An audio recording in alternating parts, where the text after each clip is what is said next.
In India, there is a common perception that Aurangzeb was an anti-Hindu ruler who did not spare even his brother to fulfill his political ambitions and lust for power. But did Aurangzeb truly harbor hatred towards Hindus? Among the Mughal emperors, Aurangzeb Alamgir remains the only one who failed to gain popularity among India's majority community. He is often seen by Indians as a ruler with a rigid, religious mindset, who despised Hindus and executed his elder brother Dara Shikoh for political gains.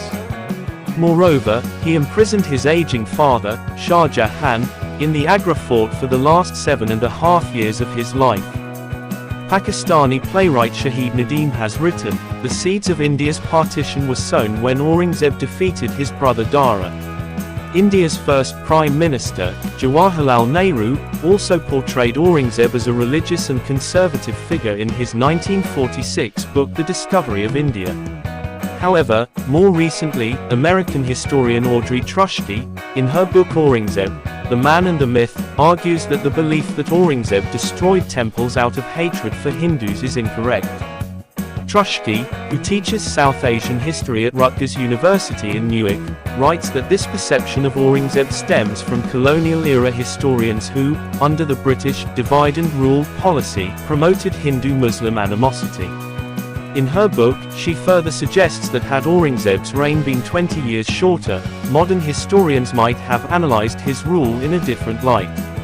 Aurangzeb ruled over 150 million people for 49 years.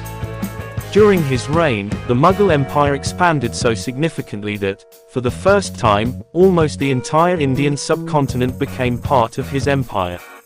Audrey Truschke writes that Aurangzeb was buried in a simple grave in Kudabad, Maharashtra, unlike Humayun, who was honored with a grand red sandstone tomb in Delhi, and Shah Jahan, who rests in the magnificent Taj Mahal. She argues, it is a misconception that Aurangzeb destroyed thousands of Hindu temples. Only a few temples were directly demolished under his orders. There was no event during his reign that could be described as a mass slaughter of Hindus. In fact, Aurangzeb appointed many Hindus to key positions in his administration. Aurangzeb was born on November 3, 1618, in Dohad during the reign of his grandfather Jahangir. He was the third son of Shah Jahan, who had 4 sons, all born to Mumtaz Mahal. In addition to Islamic studies, Aurangzeb was educated in Turkish literature and mastered calligraphy. Like other Mughal rulers, Aurangzeb was fluent in Hindavi from a young age. From an early age, there was competition among Shah Jahan's 4 sons for the Mughal throne. The Mughals followed the Central Asian principle that all brothers had an equal claim to rule. While Shah Jahan favored his eldest son Dara Shikoh as his successor, Aurangzeb believed he was the most capable heir to the Mughal Empire.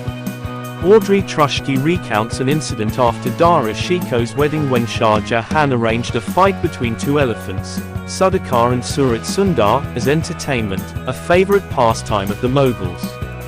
Suddenly, Sudakar charged angrily towards Aurangzeb, who was on horseback. Aurangzeb skillfully struck Sudakar's forehead with a spear, enraging the elephant further. The elephant struck Aurangzeb's horse with such force that he fell to the ground. Eyewitnesses, including his brother Shuja and Raja Jai Singh, attempted to save him, but ultimately another elephant, Shyam Sundar, distracted Sudakar and drew him away. This incident was recorded by Shah Jahan's court poet, Abu Talib. Another historian, Akil Khan Razi, in his book Wikiyat-e Alamgiri, wrote that during the entire elephant fight, Dara Shikoh stood back and made no attempt to save Aurangzeb. Shah Jahan's court historian also mentioned this incident and compared it to an event in 1610 when Shah Jahan defeated a ferocious tiger in front of his father, Jahangir. Historian Catherine Brown, in her article titled Did Aurangzeb Ban Music?, recounts that Aurangzeb once visited Burhanpur to meet his aunt, where he fell deeply in love with Hirabai Zainabadi. Hirabai was a singer and dancer. Aurangzeb first saw her plucking mangoes from a tree, and he became infatuated with her. His love grew so intense that he was willing to break his lifelong vow of abstaining from alcohol at Hirabai's request. However, just as Aurangzeb was about to take his first sip of wine, Hirabai stopped him.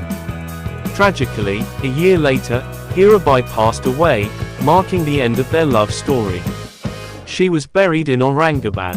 One of the significant questions in Indian history is, what would have happened if the moderate Dara Shikoh, instead of the austere Aurangzeb, had become the sixth Mughal emperor? Audrey Trushki answers this by stating, in reality, Dara Shikoh lacked the capability to govern or conquer the Mughal Empire.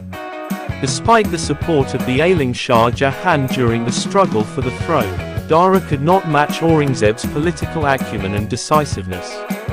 In 1658, Aurangzeb and his younger brother Murad laid siege to the Agra fort, where their father, Shah Jahan, resided.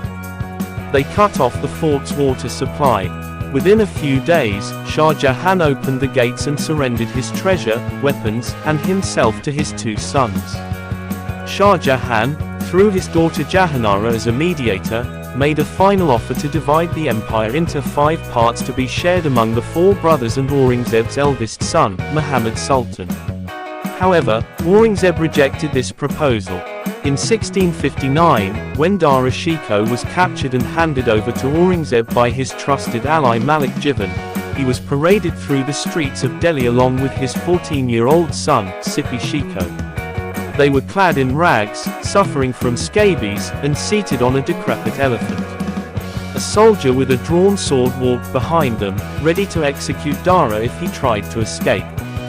The Italian historian Niccolò Manacci, who traveled through India, wrote in his book Storia du Mughal, on the day of Dara's death, Aurangzeb asked him what he would have done if their roles were reversed. Dara replied that he would have had Aurangzeb's body cut into 4 pieces and hung at the 4 main gates of Delhi. Later, however, Aurangzeb arranged for his daughter, Zeb-un-Nissa, to marry Dara Shikoh's son, Sippy Shikoh. Aurangzeb kept his father, Shah Jahan, imprisoned in the Agra fort for the last 7.5 years of his life, often accompanied by his eldest daughter, Jahanara. This act had significant repercussions for Aurangzeb, notably when the Sharif of Mecca refused to recognize him as the legitimate ruler of India and declined his gifts for several years. In 1679, Aurangzeb left Delhi and moved to southern India, never returning to northern India.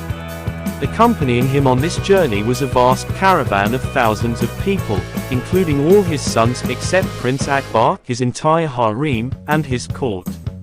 In his absence, Delhi began to appear like a haunted city. The rooms of the Red Fort accumulated so much dust that foreign guests were often avoided being shown around the palace. Aurangzeb, in his book Rukat-e-Alamgiri, wrote that in the south, he missed mangoes the most. From Babur onwards, all Mughal emperors had a fondness for mangoes. Trushki notes that Aurangzeb frequently requested his officials to send mangoes from northern India. He even gave some mango varieties Hindi names, such as Siddharas and Rasna Balis. In 1700, in a letter to his son Prince Azam, Aurangzeb reminded him of his childhood when he imitated the beating of drums and used a Hindi phrase to address Aurangzeb, Babaji Dan, Dan. In his final days, Aurangzeb lived with Udaipuri, the mother of his youngest son, Kambaksh, who was a singer.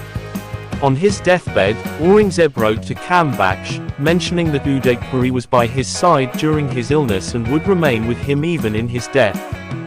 A few months after Aurangzeb's death, in the summer of 1707, Udaipuri also passed away. This story of Aurangzeb Alamgir's life and reign reminds us that every ruler must be understood in the context of their time and challenges. If you enjoyed this video, please like, share, and subscribe to our channel for more such engaging and insightful stories. Don't forget to share your thoughts in the comments, we always value your feedback. Thank you.